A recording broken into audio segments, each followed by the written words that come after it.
கர்த்தருடைய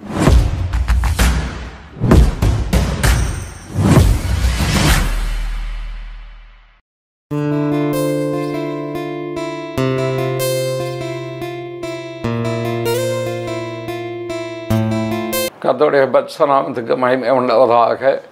கர்த்தர் உங்களை உங்கள் குடும்பங்களை ஆசீர்வதிப்பாராக. இந்த நாளில் நாம் தியானிக்கும்படி எடுத்துக்கொண்ட வேத பகுதி அப்போஸ்தலர் நடபடிகள் 16ஆம் அதிகாரம் 30ஆம் வசனம்.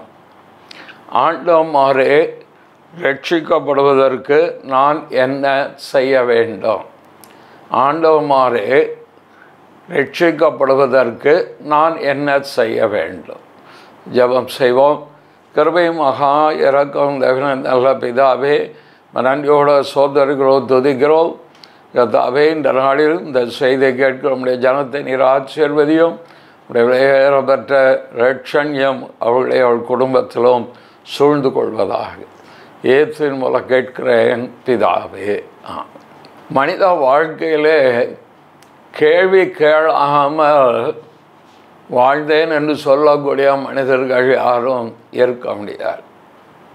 உலகத்தில் நான் ஏன் பிறந்தேன், எதற்காக வாழ்கிறேன், இதற்கு பின்பு மரணத்துக்கு பின்பு என்ன உண்டாகும், ஏன் உலகத்திலே துன்பங்கள், கஷ்டங்கள், வியாதிகள், கடவுள் என்று ஒருவர் இருப்பாரானால் இதெல்லாம் நடக்குமா?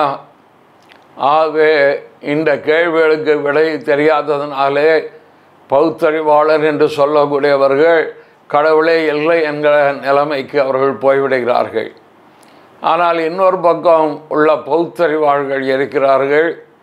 அவர்கள் எந்த ஒரு பொருளும் தானாக தோன்றுவதில்லையே, நாம் கையில் வைத்திருக்க செல்ஃபோன் கூட அதை உருவாக்குவதற்கு அதற்கு பின்பாக ஒரு ஞானம், அறிவு, புத்தி, ஒரு சக்தி, ஒரு மனித திறமை இருக்கத்தானே செய்கிறது.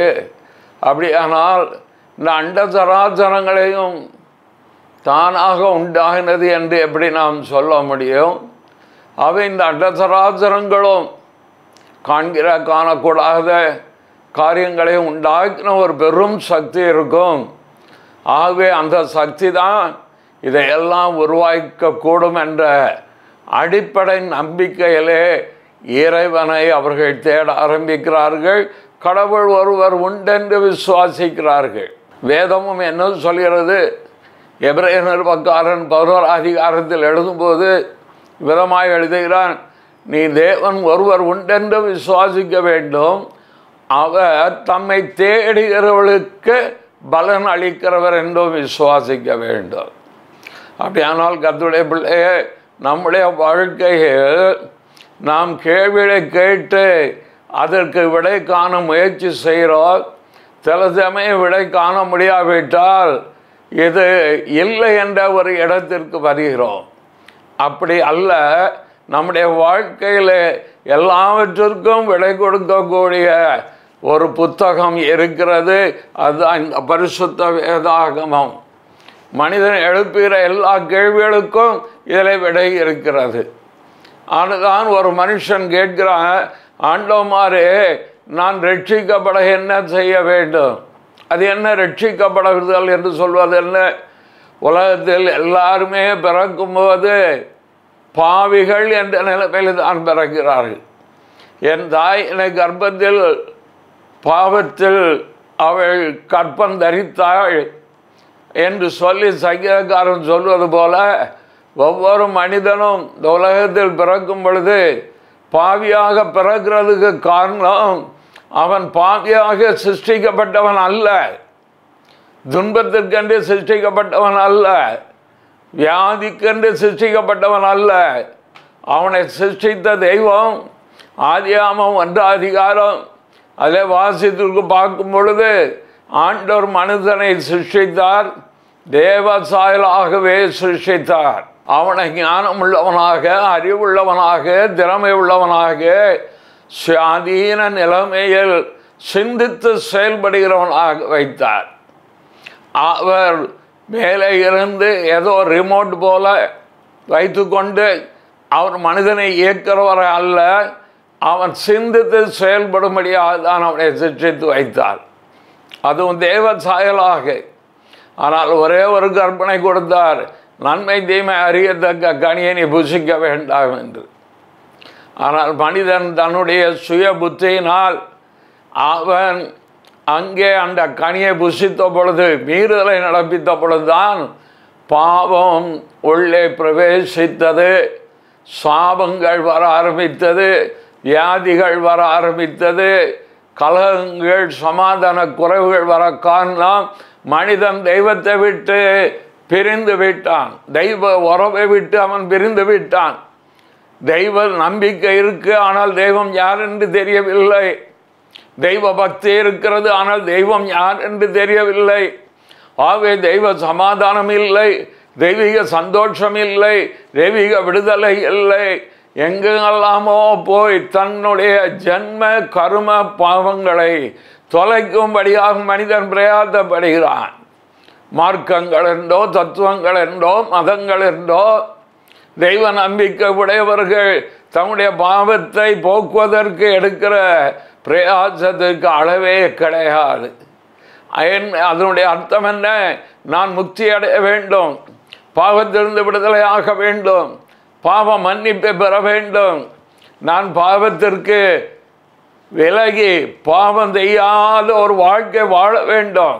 அங்கே அப்போஸ்தலன் பவுல் சொல்லும்போது சொல்லுகிறார், நான் நன்மை செய்ய வேண்டும் என்று நினைக்கிறேன், ஆனால் நான் விரும்புகிற நன்மையை செய்யாமல் விரும்பாத தீமையை செய்கிறேன் என்று ரோமருக்கு எழுதப்பட்ட நிருபம் 7ஆம் அதிகாரத்தில் அவர் சொல்கிறார். நான் ஒரு நிர்பந்தமான மனுஷன், இந்த பாவத்திலிருந்து யார் என்னை விடுதலை ஆக்கக்கூடும், யார் என்னை ரட்சிக்கக்கூடும், யார் எனக்கு உதவி செய்யக்கூடும் என்று கேட்கிறார். அதே கேள்வியைத்தான் இந்த வாசித்த வேத பதில் அந்த சிறைச்சாலைக்காரன் விடுதலை பெற்ற அப்போஸ்தலன் பவுலை பார்த்து கேட்கிறார், ஆண்டவரே, நான் ரட்சிக்கப்பட என்ன செய்ய வேண்டும்? பாவத்திலிருந்து விடுதலையாக நான் என்ன செய்ய வேண்டும்? பாவத்திலிருந்து மேற்கொள்ள நான் என்ன செய்ய வேண்டும்? பாவம் மன்னிப்பு பெற நான் என்ன செய்ய வேண்டும்? நீங்கள் ஒன்றும் செய்ய வேண்டாம், ஒரு கிரியையும் செய்ய வேண்டாம். ஏனென்றால் அதுக்கு அடுத்த வசனத்தில் பார்க்கிறோம், கர்த்தராகிய இயேசு கிறிஸ்துவை விசுவாசி, அப்பொழுது நீயும் உன் வீட்டாரும் ரட்சிக்கப்படுவீர்கள்.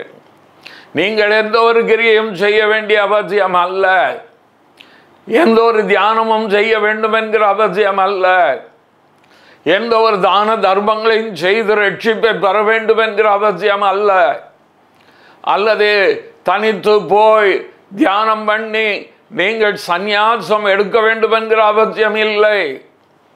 நீங்கள் கர்த்தராகிய இயேசு கிறிஸ்துவை விசுவாசித்தால் போதும். யார் அந்த இயேசு கிறிஸ்து? அவர்தான் கன்னி மரியாளின் வயிற்றில் பரிசுத்த ஆவியினால் பிறந்து பொந்திய பிலாத்தின் காலத்தில் பாடுபட்டு சிலுவையில் மரித்து 3ஆம் நாள் உயிர்த்தெழுந்து இன்றைக்கும் பிதாவின் சமூகத்தில் உயிரோடு இருக்கிற கர்த்தராகிய இயேசு கிறிஸ்து தேவகுமாரன். அவரை நீங்கள் என் பாவத்திற்காக இயேசு இந்த உலகத்தில் வந்தார், சிலுவையில் மரித்தார் என்பதை நீங்கள் விசுவாசித்தார். அந்த விசுவாசமே உங்களுக்கு ரட்சிப்பை விடுதலையை கொடுக்கும். அது சொல்ல, இயேசு கிறிஸ்துவை விசுவாசி, அப்பொழுது நீ உன் வீட்டாரு ரட்சிக்கப்படுவீர்கள். நீங்கள் மட்டுமல்ல, உங்கள் முழு குடும்பத்தை ரட்சிக்க தேவன் உண்மை உள்ளவராக இருக்கிறார். ரட்சன் என்றான் முக்கியம் ஐயா, ரட்சிப்பு தான் மிக முக்கியம். ஒரு நாள் ஒரு இந்து நண்பன் விதமாக சொன்னார், தகப்பன் பெயர் தெரியாதவர் இயேசு கிறிஸ்து என்று சொன்னார்.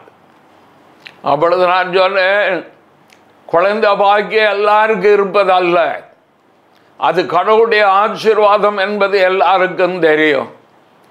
கடவுள் நம்பிக்கை இருந்தாலும் இல்லாவிட்டாலும் குழந்தை பாக்கியம் தேவன் கொடுக்கிற ஈவு. அந்த குழந்தை எப்படி உருவாகிறது?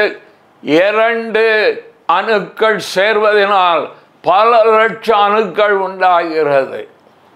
மனித சக்தியினால் தான் குழந்தை பிறக்கும் என்றால் எல்லாருக்கும் குழந்தை இருக்க வேண்டாம். ஆனால் அது தெய்வத்தின் ஆசீர்வாதம்.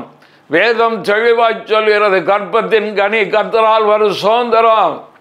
பிள்ளைகள் கர்த்தரால் கிடைக்கும் ஆசீர்வாதம். அப்படியானால் 2 அணுக்களாலே பல லட்சம் அணுக்கள் உள்ள மனிதனை தேவனால் சிருஷ்டிக்க கூடுமானால் ஒரே ஒரு கண்ணியினுடைய அந்த அணுவிலிருந்து பல லட்சம் அணுக்களுடைய மனிதனை சிருஷ்டிக்க தேவனால் கூடும். அவர்தான் இயேசு கிறிஸ்து. அவர்தான் பரிசுத்த ஆவியின் பலத்தினால் கன்னியின் வயிற்றில் பிறந்தவர். அவர் மனித சக்தியினால் பிறந்தவர் அல்ல. அவர் தேவகுமாரன். அவதாரம் என்றால் என்ன அர்த்தம்? மேலிருந்து கீழே இறங்குதல் என்ற அர்த்தம். அவர் இந்த உலகத்திற்கு எதற்கு அவதாரமாக வந்தார்? நற்போதனை கொடுப்பதற்கா? நல்வழியை காண்பிப்பதற்கா? அப்படி இருந்தால் மோசே போல ஒரு பக்தனை எடுத்து அவர் கற்பனைகளை கொடுத்திருக்க முடியும். அதற்கல்ல, உங்களுக்காக எனக்காக மீட்பை உண்டு பண்ணும்படி சிலுவையிலே தன் ஜீவனை கொடுக்கும்படிதான் அவர் இங்கே வந்தார். அவர் வந்ததுடைய பெரிய நோக்கம் தான் இழந்து போன மனுக்களும், தன்னை விட்டு வெளியே போன மனுக்களும் தேவ சமாதானம் இல்லாமல், தேவ சந்தோஷம் இல்லாமல், தேவ கிருபை அற்றுப்போய், இளைப்பாறுதல் இல்லாமல், நம்பிக்கை இல்லாமல், மரணத்தை குறித்து பயந்து கொண்டிருக்கிற மனுக்குலத்தை மீட்கும்படி, ஜீவகாலமெல்லாம் மரண பயத்தில் இருப்பவர்களை விடுதலையாக்கும்படி எபிரேய நிருபக்காரர் எழுதும்போது விதமாக எழுதுகிறார். ஜீவகாலமெல்லாம் மரண பயத்துக்குள்ளே இருக்கிற மனிதனை விடுவிக்கும்படிதான் இயேசு இந்த உலகத்தில் வந்தார். இயேசு இன்றைக்கும் ஜீவிக்கிறார் ஐயா. அவர் உயிர்த்தெழுந்த இரட்சகர், மனுக்குலத்தின் மேல் தமது அன்பை பொழிகிற தெய்வம், இரக்கத்தில் ஐஸ்வர்யம் உள்ளவர், கிருபையில் ஐஸ்வர்யம் உள்ளவர், மகிமையில் ஐஸ்வர்யம் உள்ளவர், கர்த்தர் என்ற நாமத்தை தரித்து கொள்ளுகிற தகுதியுடைய ஒரே ஒருவர். ஆனால் தான் அவர் கர்த்தராகிய இயேசு கிறிஸ்து. அவரை நீங்கள் விசுவாசித்தால் போதும், அவர் மேல நம்பிக்கை வைத்தால் போதும். அவர் எனக்காக வந்தார், எனக்காக கன்னியின் வயிற்றில் பிறந்தார், அவர் எனக்காக சிலுவையில் மரித்தார், அவர் உயிர்த்தெழுந்து இன்றும் ஜீவனோடு இருக்கிறார் என்பதை எத்தனையோ செய்திகளை நாம் விசுவாசிக்கிறோம். கண்ணால் பார்க்காத எத்தனையோ காரியங்களை செய்தித்தாள் நம்புகிறோம். தேவனுடைய பிள்ளை வேதம் சொல்கிறது அவரே தேவகுமாரன் என்றும் அவர் மூலமே ரட்சிப்பு. ஆனால் தான் சொல்கிறோம் இயேசு கிறிஸ்துவை அல்லாமல் வேறொருவரான ரட்சிப்பு இல்லை. அவரே வழி, அவரே சத்தியம், அவரே ஜீவன். அவர்தான் உன் வாழ்க்கை நம்பிக்கை. அவர்தான் உன் வாழ்க்கையை மாற்ற வல்லமை உடையவர்.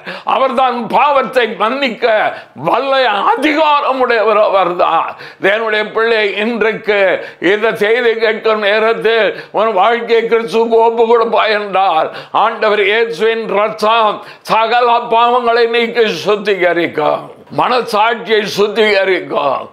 மனிதன் படுகிற பிரயாசம் வெளியே இருந்து உள்ளே இருக்க மனசாட்சியை அவன் சுத்தம் பண்ண பார்க்கிறான். ஆனால் இயேசுவின் இரத்தம் உன் மனசாட்சியை கழுவி சுத்திகரித்து உன்னை பாவி என்கிற நிலைமையில் அல்ல, நீதிமான் என்கிற நிலைமைக்கு ஆண்டவர் கொண்டு வந்து விடுகிறார். உங்களுக்கு ஒரு நித்திய நல் நம்பிக்கை உண்டாகும், மரணத்தின் மேல் நம்பிக்கை உண்டாகும், முக்தியை குறித்த ஒரு நம்பிக்கை உண்டாகும். என்னை நேசிக்க ஒரு தெய்வம் இருக்கிறார் என்ற அந்த நிச்சயம் உங்களுக்கு உண்டாகும். இதைத்தான் அந்த சிறைச்சாலைக்காரன் சொன்ன உடனே அவன் குடும்பத்தாரும் இயேசுவை தங்கள் இரட்சகராக அவர்கள் ஏற்றுக்கொண்டார்கள், அங்கீகரித்தார்கள். அவன் முழு குடும்பமும் சந்தோஷமும் மனமகிழ்ச்சியும் சமாதானம் உள்ளதாக இருந்தது. உங்கள் குடும்பத்தை கர்த்தர் ஆசீர்வதிப்பார். இயேசு கிறிஸ்துவை விசுவாசியுங்கள், அவரை குலதெய்வமாக ஏற்றுக்கொள்ளுங்கள், அவரை வணங்குவதற்கு தீர்மானம் பண்ணுங்கள், அவருடைய வழிகளில் நடப்பதற்கு உங்கள் வாழ்க்கையை ஒப்பு கொடுத்து பாருங்கள். சமாதானம் நதியை போல ஓடி வரும். உங்களுக்குள் சமாதானம், உங்கள் அலங்கத்திற்குள் சமாதானம், உங்கள் போகிற எல்கை எங்கும் சமாதானத்தை இயேசு கிறிஸ்து அவர் சமாதான பிரபு உங்களுக்கு வாக்கு பண்ணியிருக்கிறார். அவர் உங்கள் இருதயத்தில் வாழ விரும்புகிறார். இயேசு கிறிஸ்துவை விசுவாசி, அப்பொழுது நீயும் உன் வீட்டாரும் ரட்சிக்கப்படுவீர்கள், மீட்கப்படுவீர்கள், விடுதலையாக்கப்படுவீர்கள், ஆசீர்வதிக்கப்படுவீர்கள். ஜெபிப்போம். கிருபை நிறைந்த நல்ல தகப்பனே, உம்மை துதிக்கிறோம், சோதரிக்கிறோம். உடைய இரட்சணியம் மேலானது. எங்களுக்காக சிலுவையில் மரித்து உயிர்த்தெழுந்து இன்று உயிரோடு இருக்கிறீர். இந்த செய்தியை கேட்ட ஒவ்வொருவர் குடும்பத்திற்குள்ளோ உடைய காருண்யம் வந்து இறங்குவதாக, வாழ்க்கை மாறுவதாக, சமாதானம் உண்டாவதாக, விடுதலை உண்டாவதாக, இளைப்பாறுதல் உண்டாவதாக. இயேசுவின் மூலம் கேட்கிறேன் பிதாவே. ஆமேன், ஆமேன்.